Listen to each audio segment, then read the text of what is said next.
Hello everyone and welcome back to my Bold and Beautiful 29 YouTube channel. I hope you guys are having a wonderful day. Before we start, please hit the subscribe button and give this video a thumbs up. In the design suite at Forrester Creations, Katie questioned why Poppy had suddenly done an about-face to claim that Luna was, in fact, Bill's son after having denied it for so long. R.J. did not have any definitive answers, but he proffered that Poppy might not have wanted the public scrutiny of being indicted of wanting Bill's plutocrat.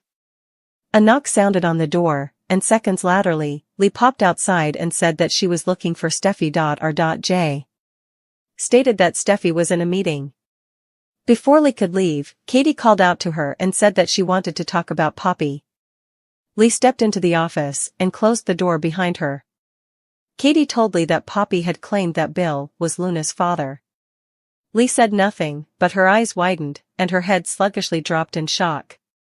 When Lee had a moment to reuse effects, Katie was surprised that Lee did not feel to know anything about Poppy's claim. Lee blasted Poppy as a manipulative opportunist and gold digger. R.J. expostulated to the way that Lee was speaking about Poppy.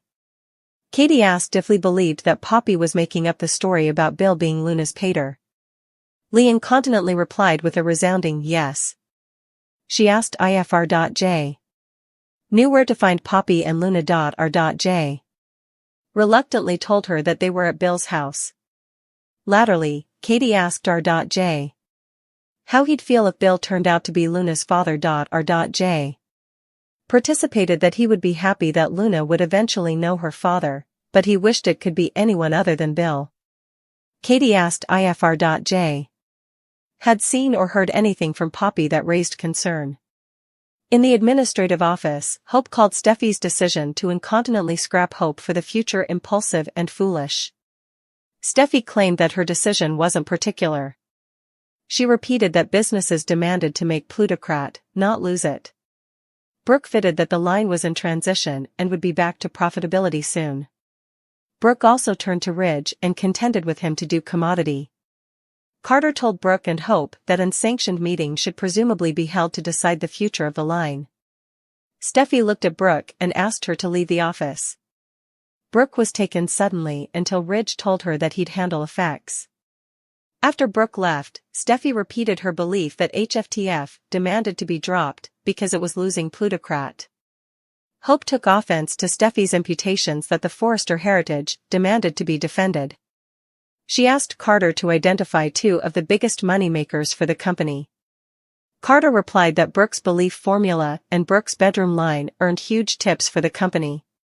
As Ridge looked on hardly, Hope blasted what she viewed as Steffi's discourteousness for a woman who had made significant benefactions to Forrester Creations.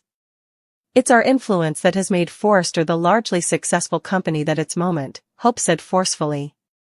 After making her statements, Hope turned to Ridge and asked if he believed that Steffi was making good business opinions or exacting some kind of particular revenge.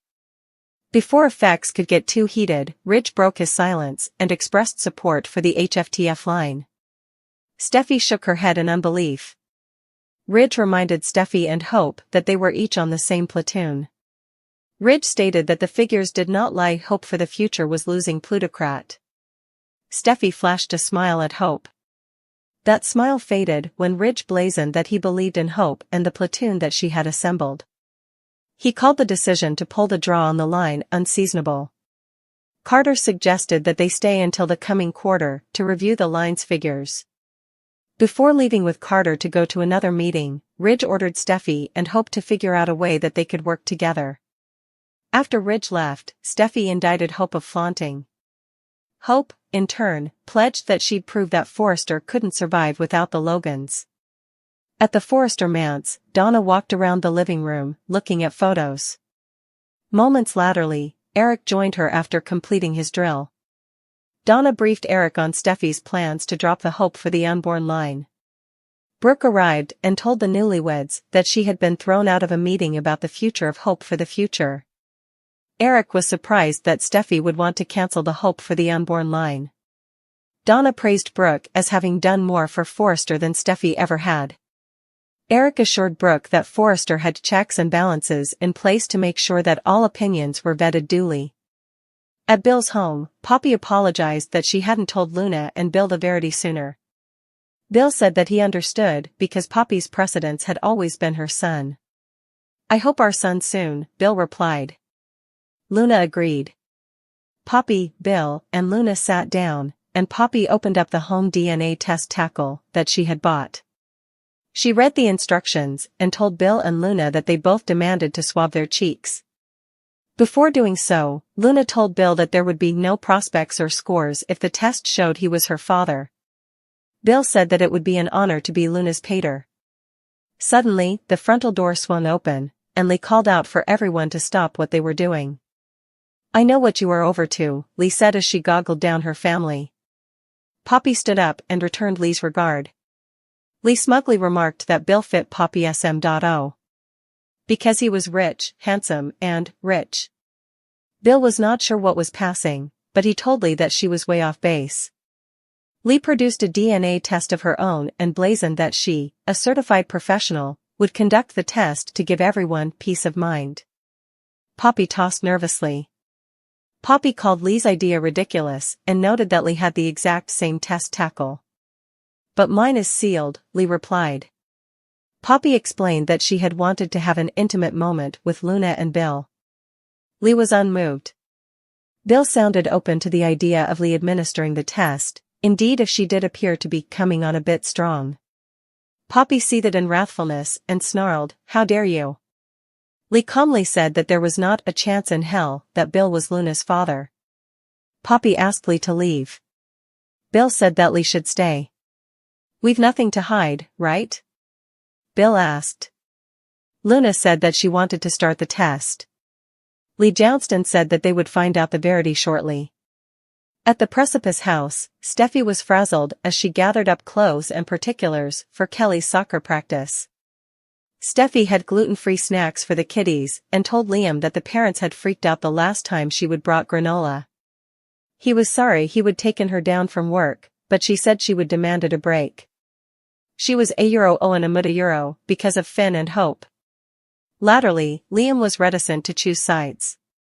He was sure Steffi knew what she was doing, but he also knew how important the line meant to Hope. Liam did not get why Finn was indeed involved. Steffi said Finn should not be, and his problem was that he watched too important about people. Steffi developed that Finn had defended Hope and demanded to stay in his own lane. Steffi said that though she loved her hubby, she allowed. Some of his choices were crazy. Liam agreed, noting that Finn had chosen to let in the woman who'd shot them. Liam called it a bug in the relationship and was sure Sheila would push for further. Steffi said Finn plotted with his tie to Sheila, but his tie to Steffi was stronger. Steffi remarked that Sheila was causing trouble without indeed knowing it by bringing Hope and Finn closer. Steffi called Hope's influence on Finn unhealthy and said Hope was getting into his head, persuading him that perhaps Sheila had changed. Liam assumed Hope allowed. Finn should get an alternate chance with his parent like she had.